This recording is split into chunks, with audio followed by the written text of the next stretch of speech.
Foster will lead his alma mater in its inaugural season in the Big Ten Conference. UCLA finished the 2023 campaign 8-5 overall. Coach Foster, welcome to the Big Ten. We'll begin with your opening statement. How you guys doing? I'm happy to be here. Glad to be a part of this great conference. Finally putting two great emblems together, UCLA and the Big Ten. We're a school that's won, 123 championships, so this fits us being right in this conference. Football-wise, we're just excited. I'm sure you guys don't know too much about UCLA, but our football program, but we're in LA.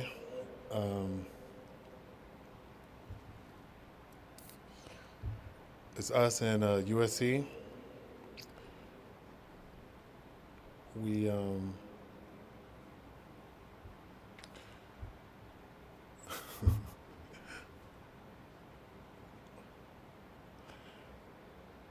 I'm just basically excited, really. That's it. Any questions?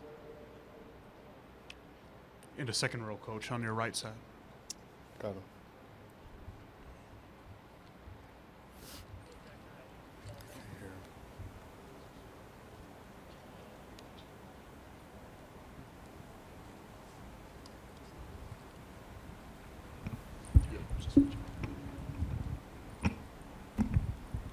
Hey, Coach. Will Decker, LA Football Network. You were one of the premier running backs coaches within all of college football before taking the head job. I was wondering if you could talk about your two running backs within the room, returning TJ Harden and Keegan Jones, and talk about the new transfer portal running back you guys acquired, Jalen Berger, from Michigan State just a day ago. I'm really excited about my running back room. We have TJ Harden, Keegan Jones coming back. TJ's a bigger power back going into his junior year. Played a lot as a freshman. Really came out of his shell last season. Keegan was used as a utility player last season, but he played running back all the way up to that. He's going back to running back this season also, so I'm excited for that. Explosive kid. Is when he gets the ball in his hand, you can really see a difference in his speed and just how he plays the game. And then we're just excited to add depth with another player that's been in the Big Ten. He's been at two other schools, so we're just excited to have Jalen in our program and get him up to speed once he gets in the training camp. Coach Brian Gillis, SB Nation. How important was it for you to get a guy like Eric Bieniemy on staff your first year? That was huge. Being a first-year head coach, I needed to make sure I had somebody that I didn't have to micromanage. And, having Eric Bieniemy, that was perfect for me because, he's an established offensive coordinator. And, just the type of experiences and all of the knowledge that he has, I can lean on him and really use that. On your right side, Coach.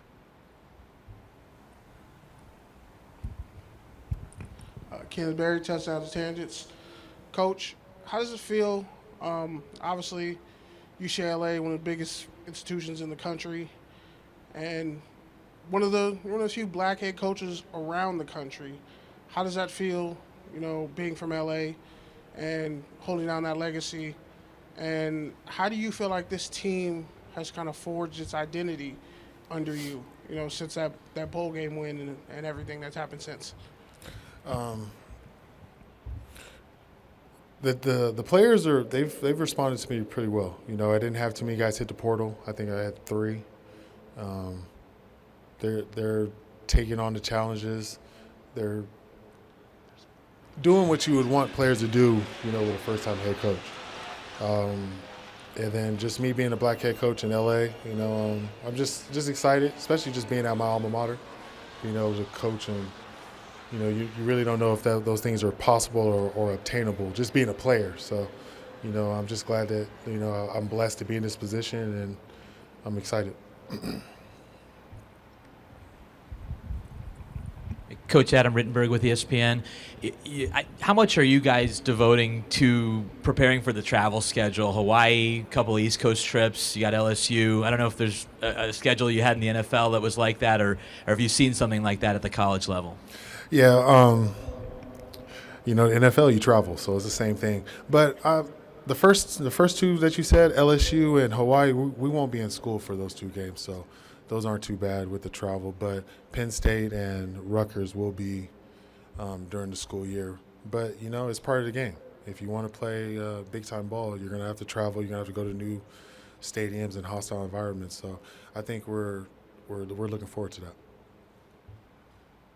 On your right side, Coach. Coach Bill Bender, Sporting News. You, as a player at UCLA, you did play against Wisconsin, Michigan, Ohio State. I mean, what are some of your memories from those games, and do you use them, even though it's been a long time, with your players now? Yeah, I try to just give them examples of certain situations. They don't really want to hear about my playing days too much, so I don't get into that often. But, yeah, we did. I beat Michigan, Ohio State, played Wisconsin. So we've played a lot of Big Ten teams back then. On your back left. Hey, DeShaun, how are you? Tyler Donahue from 24/7 Sports. Your first Big Ten road matchup is in Happy Valley at Beaver Stadium. It's a team that UCLA hasn't played since 1968, so it feels like it kind of typifies the freshness of what this might represent in 2024. Looking ahead to that a little bit, I know coaches don't want to look ahead, but going to a venue that's going to hold 105, 107,000 people, a place that UCLA hasn't ventured to and with any frequency, how much does that kind of get you excited when you think about this new era of UCLA football? That's why we're excited for the Big Ten. You're just getting opportunities to play in a lot of stadiums that you usually wouldn't get an opportunity to. So I know our players are excited to do that, but once we get in that week, that's when we'll really lock in. But until then, we're just excited to be in the Big Ten. Okay. On your back right, Coach. Coach Foster, Kyle Golick, Mike Farrell, Sports. You took over a UCLA program that had Chip Kelly leave, Danton Lynn went crosstown. You had the transfer portal that can be unforgiving at times. What have you done to sell the UCLA program for the vision that you want it to be? I really just opened it up. I wanted people just to see what UCLA has to offer.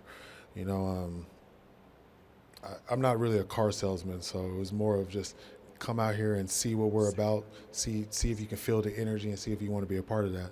And, it's been going well so far. Go Bruins. On your left side, Coach.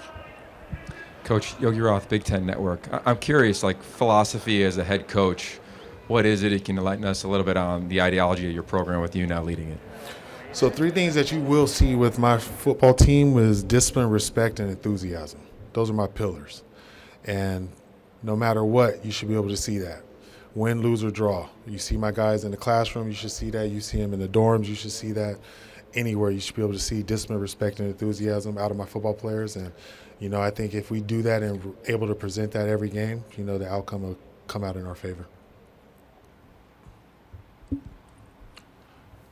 Hey, Coach. Nick Hamilton, Nightcast Media. First of all, congratulations on getting the job.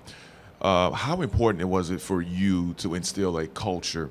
A lot of the players talk about the energy, talking about just having that balance between the work and the fun in order to compete week in and week out to achieve that ultimate goal that you're looking to achieve season's end. I just wanted to play football at a certain level and a certain type. I play football with a high energy, so I wanted my guys to do the same thing. And I felt that in some situations we just didn't bring that energy. And that's why I was making sure that we did that every day in spring. So, it's carrying over into summer training and everything. And I'm just excited to see if we can bring it back in training camp. Hey, DeShaun. Colin Wilson with the Action Network. Chip ran a lot of inside-outside zone. Do you have any other run concepts you might implement for a man, power, counter? Is it going to be more of a heavy rush offense? We'll probably do. Oh, sorry about that. We'll probably do all of that. Yeah, most likely. Questions for Coach Foster? Coach, thank you so much for your time. Thank you.